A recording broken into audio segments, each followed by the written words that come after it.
Eteryje laida iš ciklo skirto suaugusiųjų švietimui mokytis niekada nevėlu. Šiandien kalbame apie įvairias laisvalaikio formas ir saviraišką.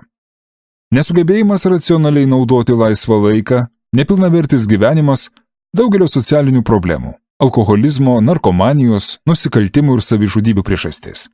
Tik įtraukus žmonės į kultūros aplinką galima kartu sėkmingai spręsti savanoriško pasitraukimo iš asocialių ir marginalizuotų grupių, kuriuose paprastai ir ieškoma savito rekreacinio ir emocinio pasitenkinimo.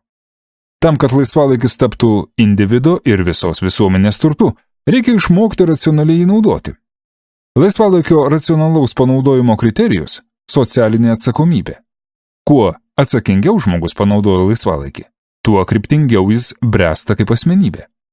Pagrindinis laisvalaikio uždavinys – sudaryti tokias laisvalaikio praleidimo galimybės bei sąlygas, kad formuotųsi kuo įvairiapusiškesnė asmenybė, sugebanti integruotis į visuomenę.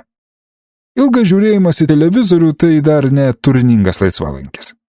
Poilsis, kuris leidžia atitrūkti nuo kasdienybės bei įvairių minčių, tai vienas geriausių žmogaus atsinaujinimo procesų. Yra daugybė atsipalaidavimo būdų, tačiau reikėtų suprasti, kas labiausiai žmogui suteikia stiprybės.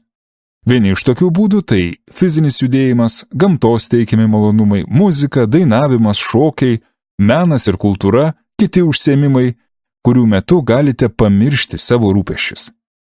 Visa tai gali suteikti sielai džiaugsmą ir praturtinti ją. Kokį laisvalaikio būdą pasirinksite, priklauso nuo jūsų, tik neužmirškite, kad karts nuo karto reikėtų išbandyti ką nors naujo ir patirti naujų įspūdžių. Sakoma, kad turtingiausias yra tas, kuriam džiaugsmingiams dalykams reikia mažiausiai pinigų. Todėl neverta dejuoti dėl brangių bilietų į renginius, reikia tik mokėti ieškoti nemokamų pramogų ar saviraiškos būdų. Lietuvoje tiek dideliuose miestuose, tiek rajonuose ar seniūnijose organizuojama daug nemokamų renginių.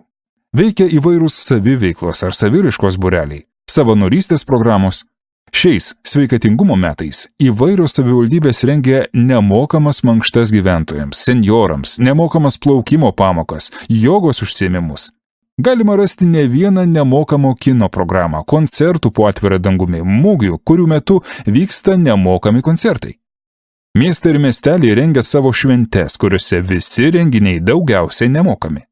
Kiekviena savivaldybė savo interneto puslapyje skelbia renginių sąrašą, jų programas. Nemokamų renginių galima rasti internete adresu www.nemokamirenginiai.com ir kituose panašiuose puslapiuose.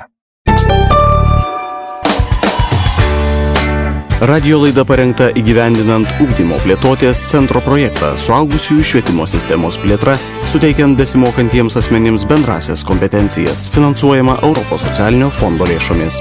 Daugiau apie projektą rasite tinklalapyje www.suaugusiųjųšvietimas.lt.